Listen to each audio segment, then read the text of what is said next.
12. Yo voy a leer algunos versículos para poder entrar en el tema.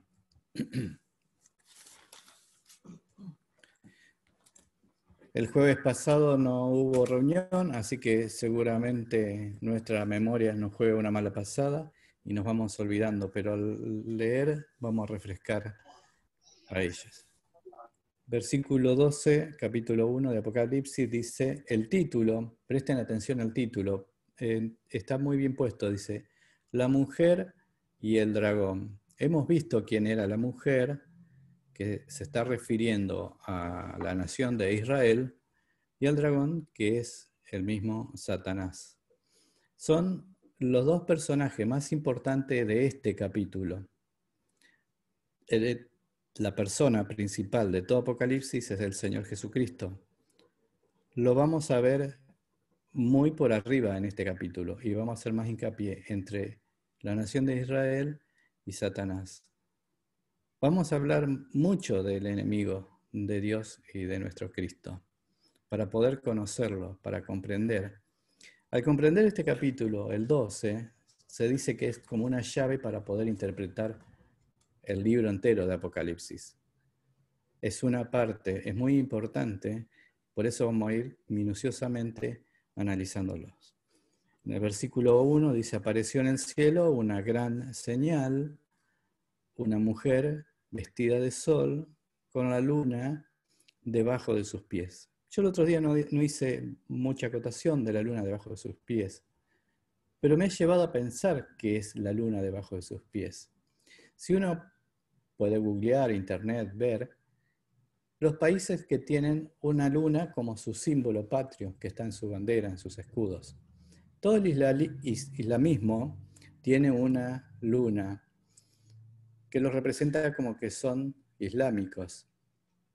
Lo puede ver en Turquía, lo puede ver en Argelia, en Túnez, en muchos países como Irán, Arabia Saudita. Son todos islámicos, a excepción de Singapur, que también tiene una isla así en cuarto creciente, pero ellos son budistas. Pero es una religión falsa y tiene un simbolismo, y el color verde también en esa bandera también simboliza que su religión oficial es el Islam. Pero esta mujer vestida de sol, bañada por la gloria de Dios, que es Israel, tiene a sus pies a la luna. Y sobre su corona, sobre su cabeza, una corona de 12 estrellas. Vimos que 12 es una perfección y corona es un gobierno. Va a tener un gobierno perfecto de Dios luego en el futuro. Y estando encinta, clamaba con dolores de parto en la angustia del alumbramiento. También apareció otra señal, esta es la segunda señal, la primera era de la mujer, la segunda esta también gran señal. Todo esto está sucediendo en el cielo y lo está viendo Juan, se lo manifiesta ahí el Señor Jesucristo en revelación. He aquí un gran dragón escarlata que tenía 7 cabezas. Dijimos que cabeza es inteligencia, conocimiento, 7 también es un número perfecto, y 10 cuernos. No tiene cuernos, es poder, pero no tiene la totalidad del poder. No son los 12 cuernos, sino tiene 10. Que después vamos a analizar qué son esos gobiernos, que también está relacionado con el capítulo siguiente, en el versículo 1. Y en su cabeza tenía 7 diademas, eran 7 coronas. Y su cola arrastraba la tercera parte de las estrellas del cielo. Hemos dicho también del poder de convocatoria que tiene Satanás. Cuando hablamos de estrellas del cielo, eran ángeles. Y él arrastra con su influencia, lleva para sí 1/3 de los ángeles de Dios. 1/3 parte de esos ángeles son sus seguidores, que son millones de millones, como hemos visto en el capítulo 5. Y los arrojó sobre la tierra. Y el dragón se paró frente a la mujer que estaba para dar a luz, a fin de devorar a su hijo tan pronto como naciese. Por ahí habíamos quedado el jueves. Y ella dio a luz un hijo varón, que regirá con vara de hierro a todas las naciones, y su hijo fue arrebatado para Dios y para su trono. Y la mujer huyó al desierto, donde tiene lugar preparado por Dios, para que allí la sustenten por 1260 días.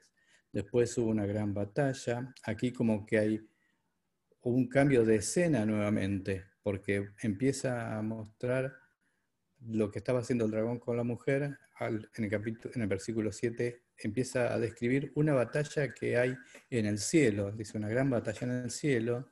Acá aparece un cuarto personaje, el primer personaje o simbólico que vimos de la mujer, el segundo era el dragón escarlata, el hijo de la mujer, el tercer lugar, el cuarto es Miguel, en quinto lugar vamos a encontrar al pueblo judío, y los otros dos personajes están en el capítulo 13. Versículo 7, vuelvo. Después hubo una gran batalla en el cielo, Miguel y sus ángeles luchaban contra el dragón, y luchaban el dragón y sus ángeles. Pero no prevalecieron, ni se halló ya lugar para ellos en el cielo, y fue lanzado fuera el gran dragón, la serpiente antigua, que se llama Diablo y Satanás, el cual engaña al mundo entero. Fue arrojado a la tierra, y sus ángeles fueron arrojados con él. Entonces oí una gran voz en el cielo que decía, ahora ha venido la salvación, el poder y el reino de nuestro Dios y la autoridad de su Cristo, porque ha sido lanzado fuera el acusador de nuestros hermanos, el que lo acusaba delante de nuestro Dios de día y de noche. Y ellos le han vencido por medio de la sangre del Cordero y de la palabra del testimonio de ellos, y menospreciaron su vida hasta la muerte. Leemos por ahí porque no vamos a poder avanzar tanto. Bien, cerrando el versículo 4, que habla del dragón, que dice, se paró frente a la mujer que estaba para dar a luz a fin de devorar a su hijo tan pronto como naciese.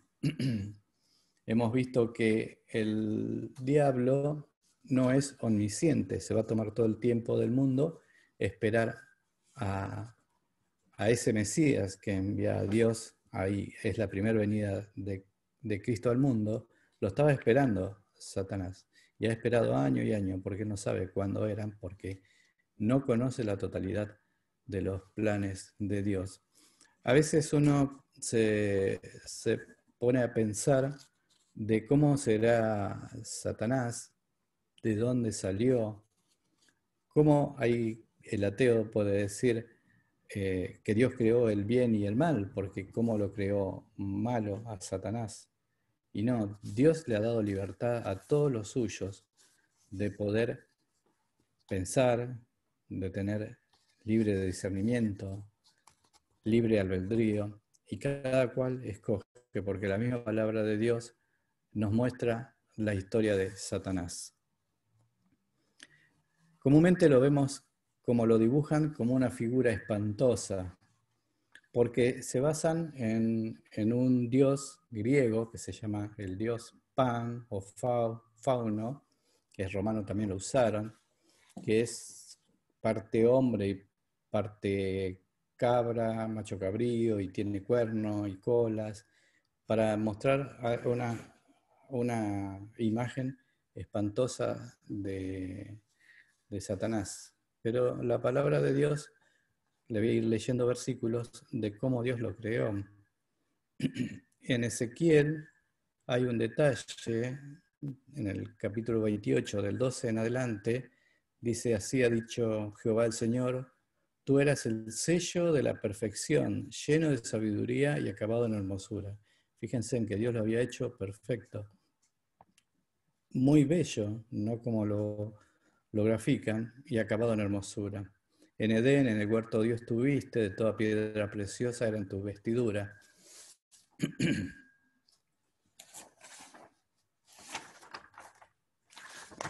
Y acá explica cómo eran la vestidura que tenía, que son todas piedras preciosas, las va enumerando. Dice, en los primores de los tamboriles y flautas estuvieron preparados para ti en los días de creación. Había música de recreación alegre cuando lo estaba creando Dios.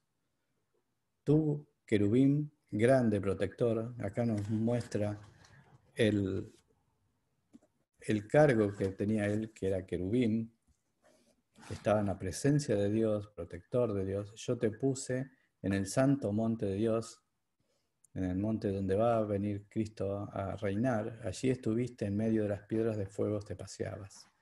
Perfecto era en todos tus caminos, desde el día que fuiste creado hasta que se halló en ti maldad. Eligió la maldad.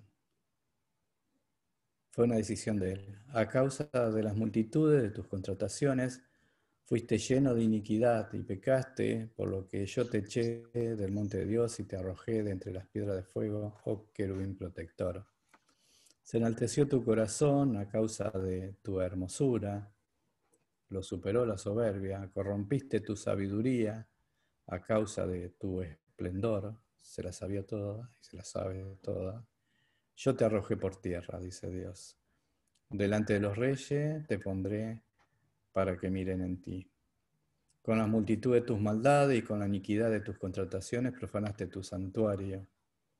Yo pues saqué fuego del medio en ti, el cual te consumió y te puse en ceniza sobre la tierra a los ojos de los que te miran. Dios un día lo va a humillar. Hoy vamos a leer uno de los 3 juicios que Dios le va a dar a Satanás. El primero es cortarle el ingreso al cielo. El segundo es, luego lo veremos más adelante, es una prisión por 1000 años. Y el tercero y definitivo es el lago de fuego y azufre que Dios tiene preparado para él y todos sus seguidores.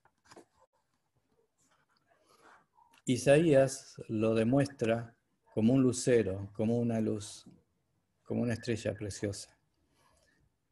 ¿Cómo caíste del cielo? Isaías 14:12. Hijo de la mañana, cortado fuiste por tierra, tú que debilitabas a las naciones. Tú que decías en tu corazón, subiré al cielo, en lo alto, junto a las estrellas de Dios.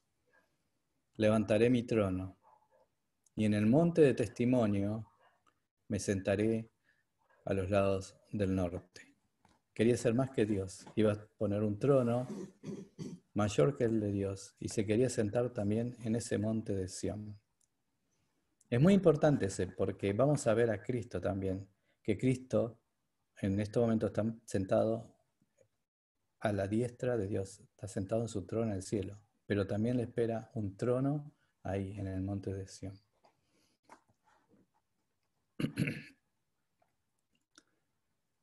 Decía en Isaías 14, quedaba un versículo más, 14:14, dice, sobre las alturas de las nubes subiré y seré semejante al Altísimo. Siempre quiso ser eso, más que Dios. Y es importante que comprendamos cómo es su razonamiento, porque vamos a ir comprendiendo montones de detalles en la palabra de Dios. Ya Adán y Eva le estaba diciendo, pero coman de ese árbol, no pasa nada, van a ser como Dios. Él es engañador y es con ese verso viene siempre su deseo, destruir a Dios. Es una guerra espiritual que vamos a ir viendo. Es terrible. En realidad Dios lo hizo bello, pero sus actitudes son como lo dibujan. Es terrorífico. Y así todo, tiene la mayor parte de la gente, lo reconocen que es así, que es un ser malvado, y asimismo le rinden culto y lo siguen al enemigo.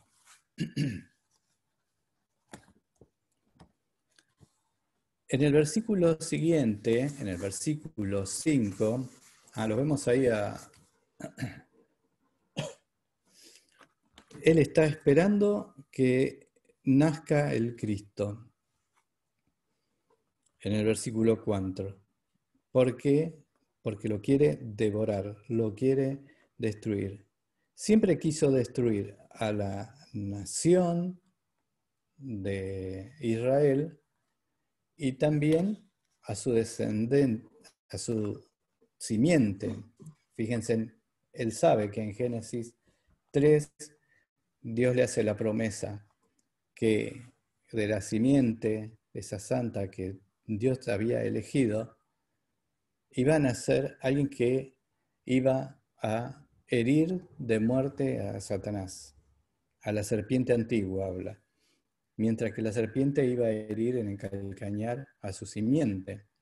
Entonces, en todo momento, en todos los relatos de la Biblia, vamos viendo cómo lucha Satanás en contra de la nación judía.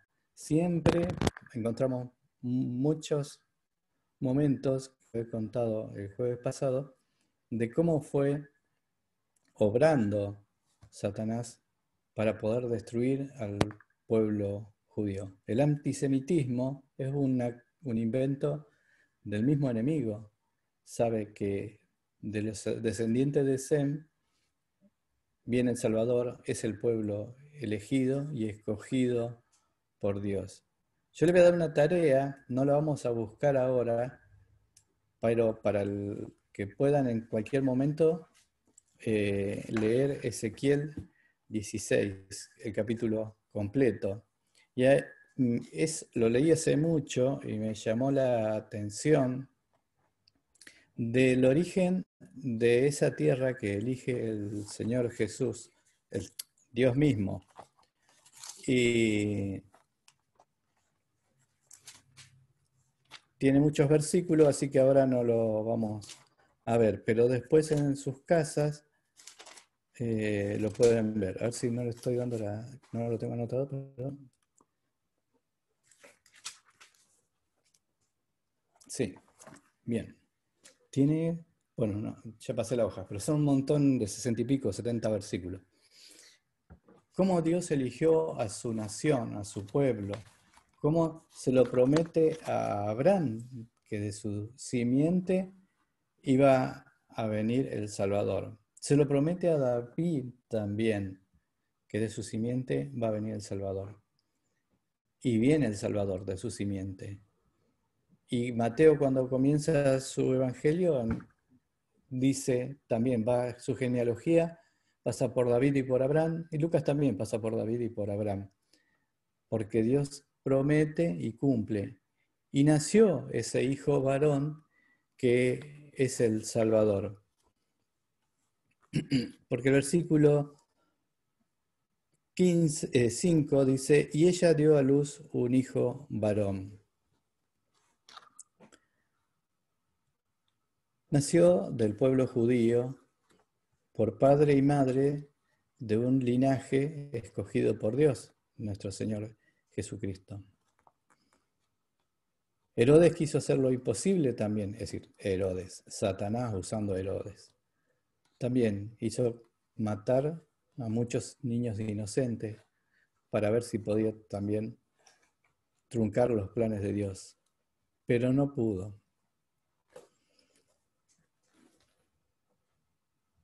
Se le frustró el plan a Satanás en muchísimas oportunidades, porque el Mesías nació.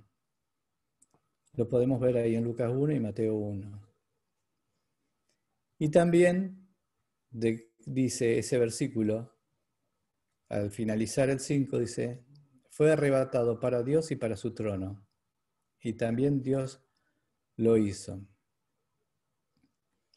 Y fíjense que no hace mucho hincapié de Jesús en este versículo o en este capítulo Juan, sino que hace esta acotación porque el tema principal es la mujer y el dragón. Porque es un tema que está hablando de Israel. Por eso Juan saltea toda la obra de Cristo, saltea su evangelio, su muerte, su resurrección, pero no así la ascensión. El Apocalipsis habla de la ascensión y de la gloria de nuestro Señor Jesucristo. En Gálatas 3:16, fácil de acordarse la cita porque es como Juan 3:16, dice, Ahora bien, a Abraham fueron hechas las promesas y a su simiente. Dios le prometió a Abraham que va a nacer de su simiente. Está hablando en singular, dice. No dice a las simientes, como si hablase de mucho, sino como de uno, y a tu simiente. Y Pablo dice, la cual es Cristo, la simiente de ese pueblo, de esa nación que Dios la fue armando, que en su momento era un pueblo nomás pequeño, después lo hizo nación, y ya era una profecía de Génesis. Fue Cristo esa simiente. Y en Isaías 9:6 habla que va a nacer ese niño. Y dice, porque un niño nos es nacido. Fíjense, en Isaías era hebreo, judío, israelita. Por eso dice, nos es nacido, es nuestro, es de mi sangre. Por eso dice, porque un niño nos es nacido, hijo nos es dado. Hasta ahí vamos bien, puede ser una persona normal, común y corriente. Pero dice el principado sobre su hombro. Él va a ser el enviado, el Cristo. Y se llamará su nombre admirable. Ah, ya no es alguien común y corriente. Consejero. Dios fuerte. Ah, es Dios también, que viene también de su simiente. Padre eterno. Es el Padre de ellos. Y príncipe de paz. Va a ser príncipe de paz para ellos. A futuro. En el versículo 5 dice, y ella, o sea que es la nación de Israel, dio a luz un hijo varón que regirá con vara de hierro a todas las naciones. Esa palabra regirá es muy dura, es gobernará, pero con fuerza, quebrantará, posiblemente destruirá. Esas son las acepciones de esa palabra regirá, con vara de hierro a todas las naciones. Ya lo viene diciendo en el Salmo 2, que es mesiánico y habla de ese momento cuando Cristo venga, que todos los pueblos se juntan en contra de Dios y sus planes, y siempre me llamó la atención, dice, y Dios se reirá de ellos, porque Dios tiene su plan y lo va a hacer. Y en el Salmo 2, en el versículo 8 y 9, Dios le está diciendo a su Hijo, pídeme y te daré por herencia a las naciones, y como posesión tuya los confines de la tierra. Lo que le quería ofrecer Satanás, Dios se lo va a dar, y ya estaba profetizado en ese salmo mucho antes. Y dice que los quebrantarás con vara de hierro. La vara de hierro no se rompe, es dura. Como vasija de alfarero lo desmenuzará. Si vamos a Apocalipsis 19:15, un poquito más adelante, vemos a Cristo ahí en su segunda venida, y dice, de su boca sale una espada aguda para herir con ella a las naciones, y él las regirá con vara de hierro, y él pisa el lagar del vino del furor de la ira de Dios Todopoderoso. Ahí lo vemos repetido a la misma frase, que Dios, el Señor Jesús, va a venir con un gobierno duro contra los que están en contra de Él. Ya hemos dicho que en su primera venida Él venía con amor y con la salvación, como un cordero manso, y ahora como un juez justo que va a gobernar esta tierra, que va a estar totalmente corrompida y dominada por el enemigo. Ya no va a gobernar con amor. Tampoco no existe un presidente, algún jefe de Estado, un primer ministro, que si vendría Cristo y dice, yo te manejo tu país, te lo arreglo, imaginen, se lo piden a nuestro presidente. No se lo va a dar, porque todos tienen ansias de poder, todos quieren arreglarlo por sus propios medios. Nadie le da cabida a Cristo. Entonces, Él cuando venga a gobernar, va a gobernar con vara de hierro, va a hacer justicia. El Mesías vendrá con poder y gloria para poder establecer su reino con autoridad y paz. Yo a veces veo esas casas que las demuelen y no dejan nada para poder edificar algo nuevo, porque ya no se puede edificar en lo que había abajo. No se puede remendar. Y así va a ser el gobierno de nuestro Señor Jesucristo. Cuando venga, hará las cosas. Y los que están en contra de Él, los que siguieron el sistema del anticristo y de Satanás, serán destruidos. Por eso quebrantará con vara de hierro.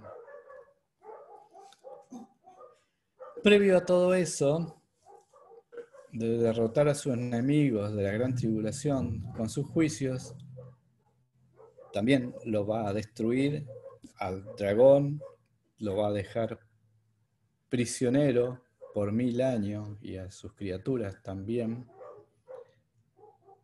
Va a hacer un orden mundial y luego se sentará para gobernar por 1000 años, desde ahí, desde el monte de Sión, de donde Satanás siempre quiso manejar el mundo. En el mismo versículo 5 dice, y su Hijo, el Señor Jesucristo, fue arrebatado.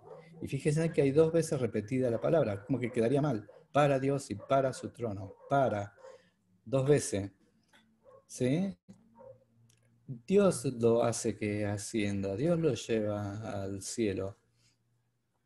Y para, como dice Filipenses 2, coronarlo de gloria y que se siente a la diestra de su trono. Indica una meta, un plan que tiene Dios, el objetivo, la dirección. Este movimiento que está haciendo Dios en todos sus planes, Dios quiere poner a su Hijo en ese lugar de privilegio, a su diestra, en el lugar que le corresponde al Señor Jesucristo, donde está ahora, junto al trono del Padre. Apocalipsis vemos y demuestra que es la revelación de Dios a Jesucristo. Jesucristo se lo da a Juan y vemos a Cristo glorificado y a Cristo ascendido y a Cristo sentado a la diestra de Dios y a Cristo en toda su gloria. En Hechos 1:9 ya podemos ver cómo Él también fue ya alzado. Ahí cuando Dios dice, habiendo hecho estas cosas, después de Cristo haber hablado con ellos, viéndolo ellos fue alzado y lo recibió una nube que le ocultó de sus ojos. En el versículo 11 del mismo capítulo dice, varones Galileo, dicen ahí, resplandeciente, porque está ahí mirando al cielo, este mismo Jesús que ha sido tomado, Dios lo lleva de vosotros al cielo, así vendrá como le habéis visto ir al cielo. Y en Hebreos 12:2, que he puesto los ojos en Jesús, dice, puesto los ojos en Jesús, el autor y consumador de la fe, el cual por el gozo puesto delante de él sufrió la cruz, menospreció el oprobio y en este versículo vemos que está sentado a la diestra del trono de Dios. Este es el tema central del Apocalipsis. Es el broche de oro de toda la Biblia, muestra a Cristo triunfante. Pero en este capítulo lo central es Israel, este pueblo de Israel. ¿Qué va a acontecer con ello? Y es lo que estamos viendo. Lo que va a suceder con Israel y con el enemigo, este dragón escarlata. En el versículo siguiente, en el 6, dice, y la mujer huyó al desierto, donde tiene un lugar preparado por Dios, para que allí la sustentara por 1260 días.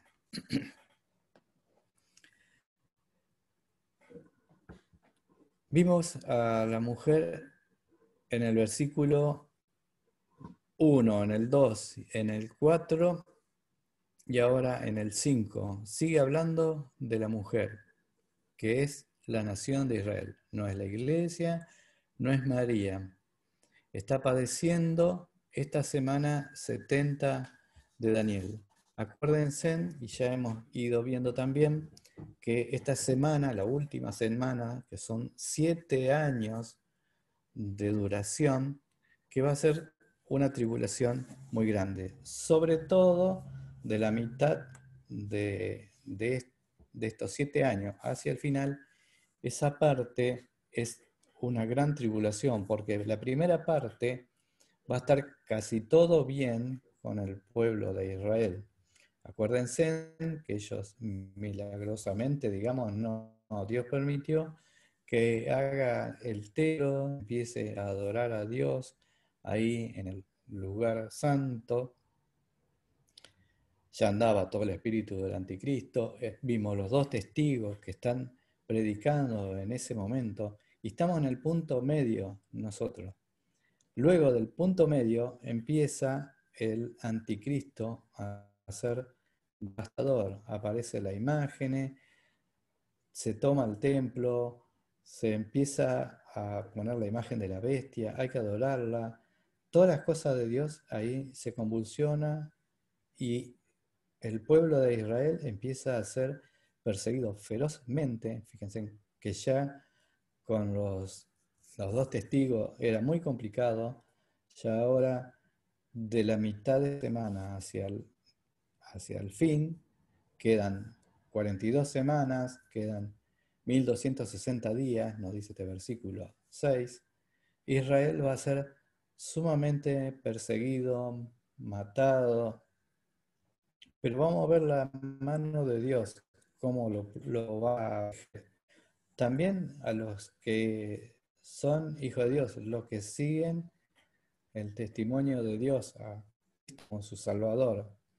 De acá en adelante es sumamente complicada.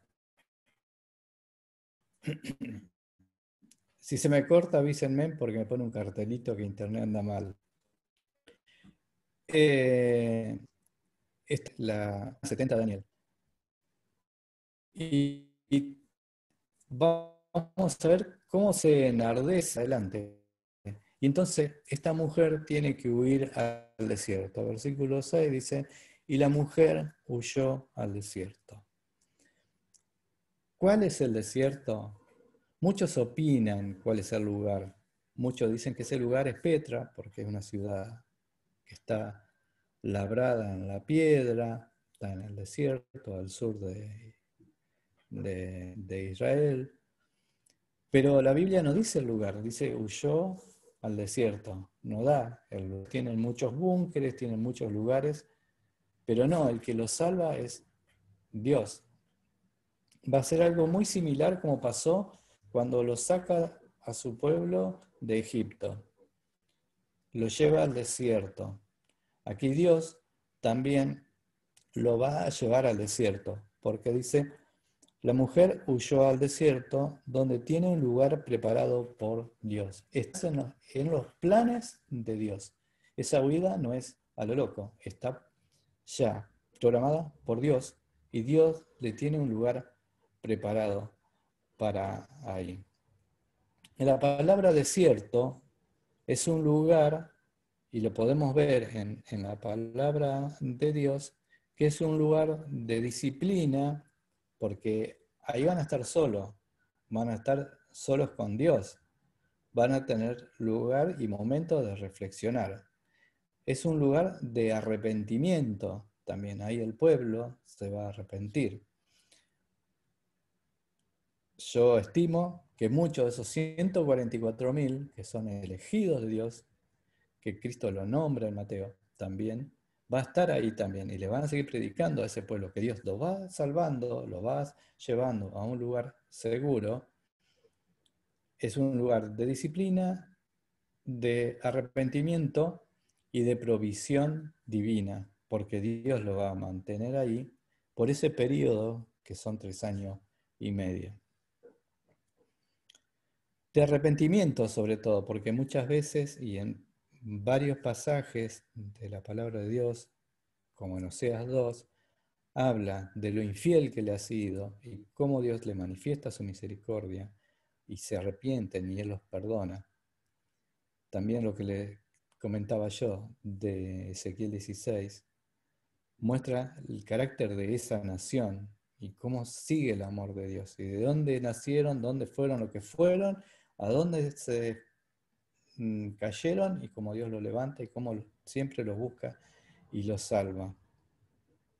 Un ejemplo de predicación en el desierto era de Juan el Bautista. En Mateo 3 dice: en aquellos días vino Juan el Bautista predicando en el desierto de Judea y diciendo: arrepentíos, porque el reino de los cielos se ha acercado.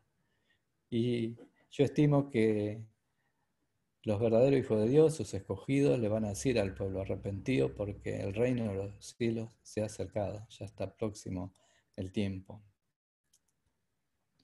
Ellos van a ver allí la mano poderosa de Dios y se van a arrepentir. En Mateo 24, cuando Cristo habla de las señales antes del fin, va narrando de estos momentos difíciles, cual nunca lo hubo, de esa gran tribulación, porque el nombre lo pone Cristo mismo, de esa tribulación, y se lo dice a su pueblo, de cómo van a tener que huir.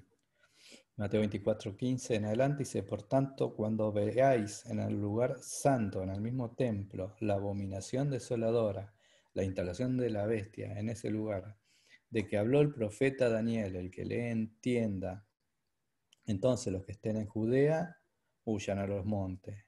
El que esté en la azotea, no descienda para tomar algo de sus casas. El que esté en el campo, no vuelva atrás para tomar su capa. Mas hay de las que están en cinta y de las que críen en aquellos días. Orad pues que vuestra huida no sea en invierno ni en día de reposo, porque habrá entonces gran tribulación, lo dice el Señor Jesucristo.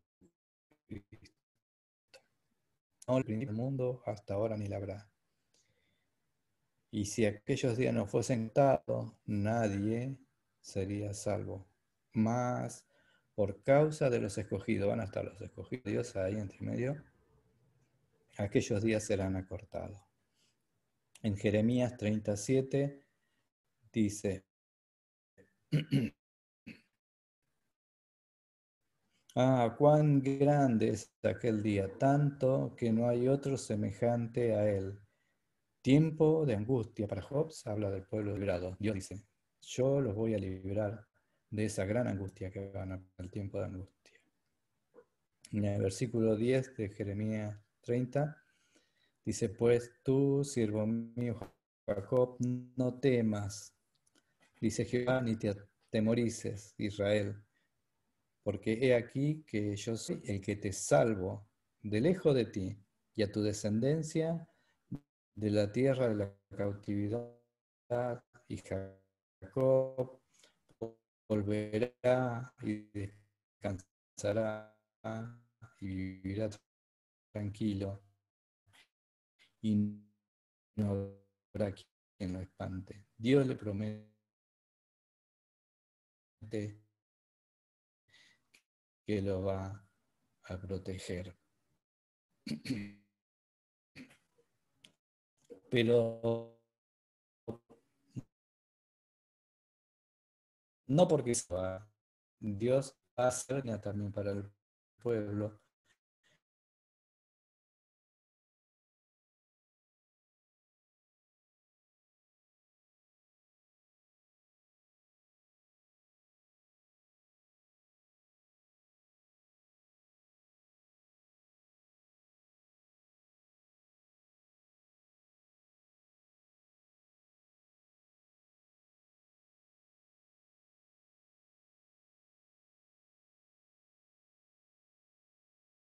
¿No? Estoy de vuelta por acá.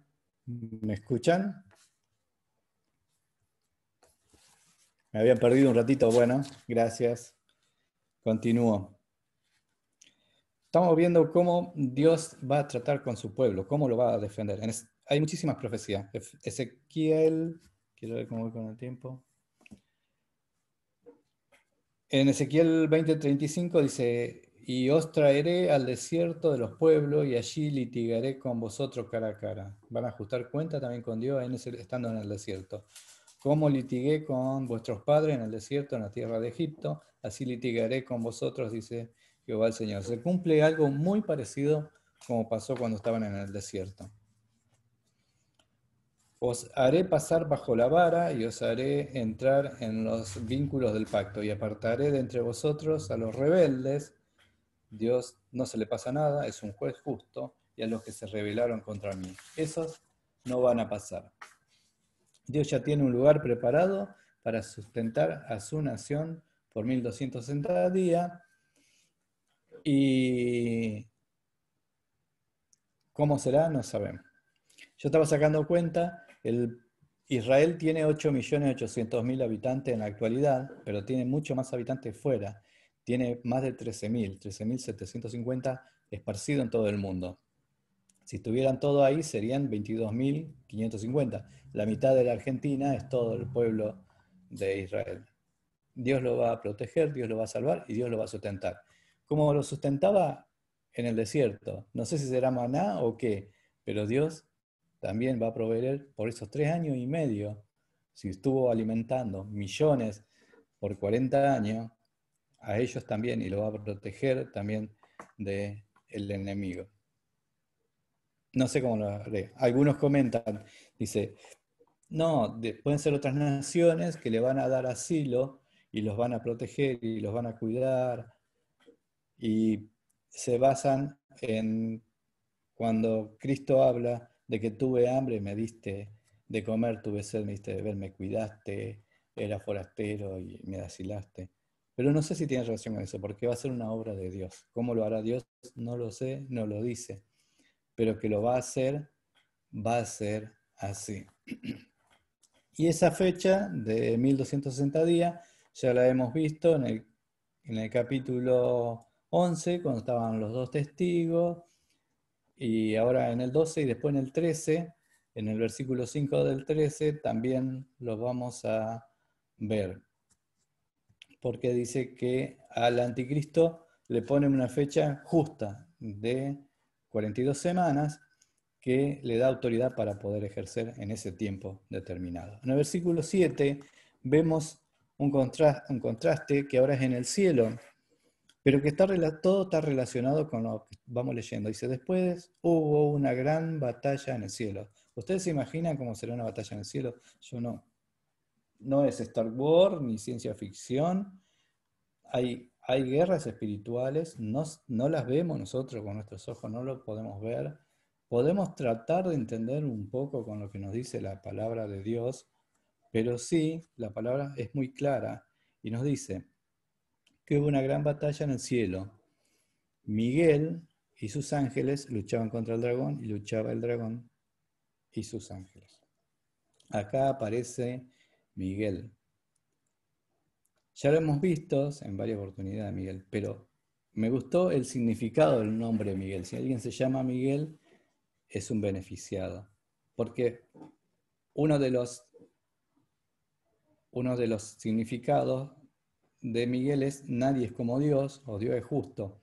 Pero en hebreo la palabra Miguel dice, ¿quién como Dios? Fíjense, ahora está luchando Satanás, que quiere ser más que Dios.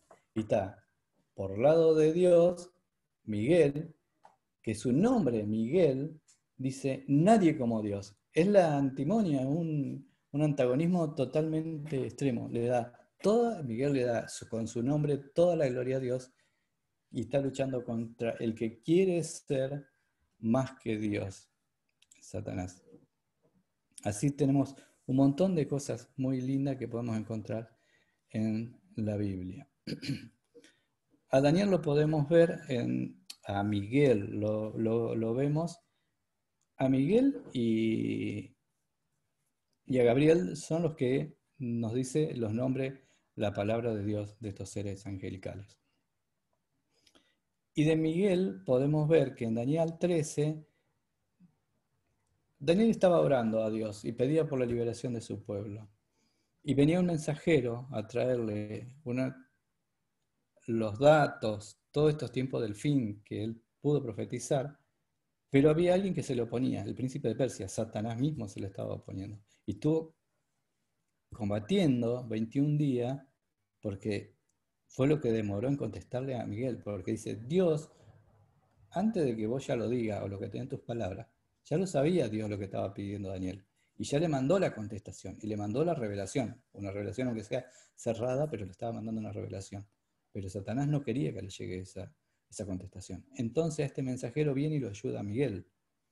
Porque dice, en Daniel 10:13, dice, más el reino de Persia se me opuso durante 21 días, pero he aquí Miguel, uno de los principales príncipes. Acá entonces da el cargo jerárquico que tiene. Principales príncipes que tiene Dios. Vino para ayudarme. Uno versículo más adelante, en el 21, dice, pero yo te declaré lo que está escrito en el libro de la verdad, y ni ninguno me ayuda contra ellos, sino Miguel, vuestro príncipe. Acá también lo nombra que es un príncipe de Dios, Miguel. En Daniel 12:1, que habla del tiempo del fin, dice, en aquel tiempo se levantará Miguel. Ah, es este que estamos encontrando acá. Entonces ahí Daniel está profetizando esto que estamos viendo ahora, que dice que después hubo una gran batalla en el cielo y nombra que Miguel está guerreando contra el dragón. Lo está diciendo en el tiempo del fin. ¿Cuándo será este tiempo del fin? No sabemos, pero va a ser en el centro de esa semana. Se levantará Miguel, el gran príncipe, que está de parte de los hijos de tu pueblo.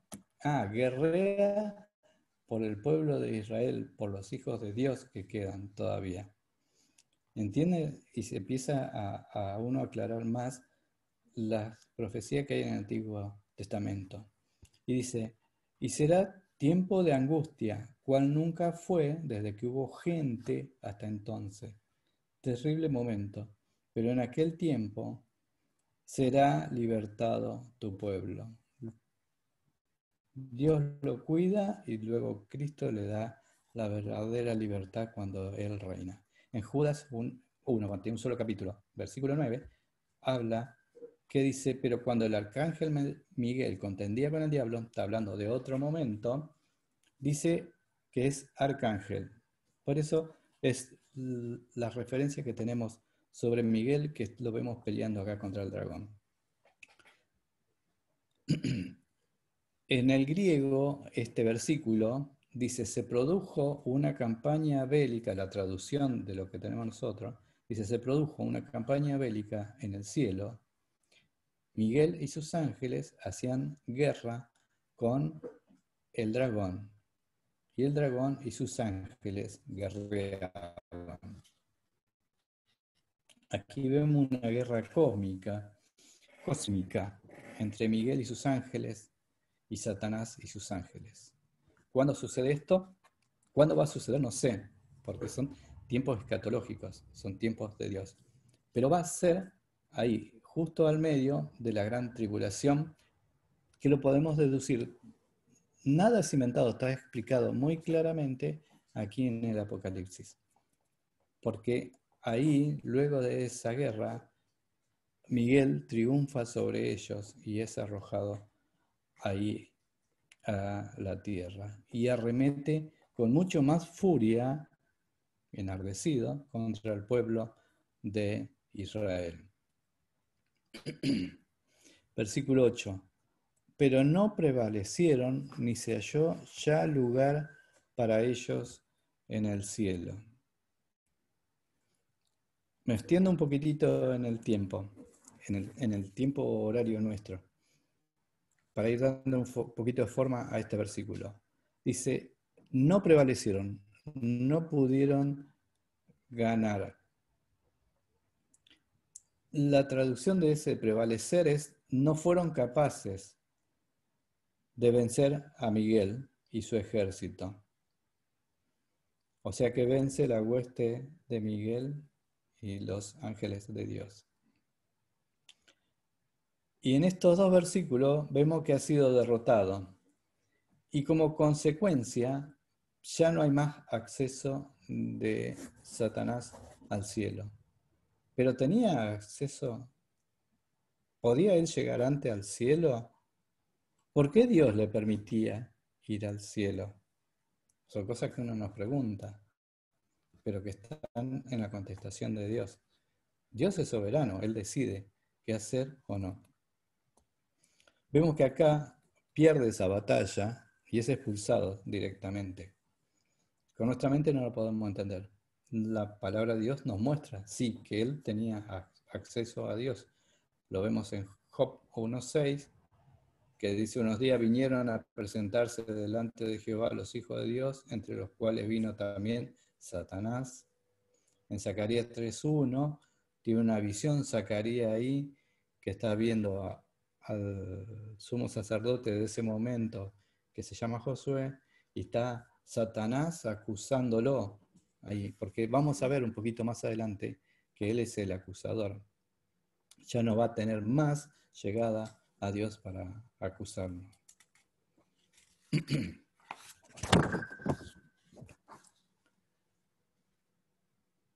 Entonces, en este versículo 9 dice: no prevalecieron y se halló ya lugar para ellos en el cielo. Y fue, versículo siguiente, fue lanzado fuera el gran dragón, la serpiente antigua, que se llama el diablo y Satanás, el cual engaña al mundo entero, fue arrojado a la tierra y sus ángeles fueron arrojados con él. Ese versículo lo voy a dejar para el jueves que viene. Está hablando muchos detalles y distintos nombres. Seguimos viendo, aunque no nos guste, pero al enemigo lo tenemos que conocer, porque es necesario comprender quién es. Eso mismo nos dice la palabra de Dios. Y Cristo también. Cristo continuamente lo está desenmascarando. Dice que es homicida, es padre de mentira. Cuando habla, habla mentira y habla de suyo. Pablo también hace mucha alusión a él.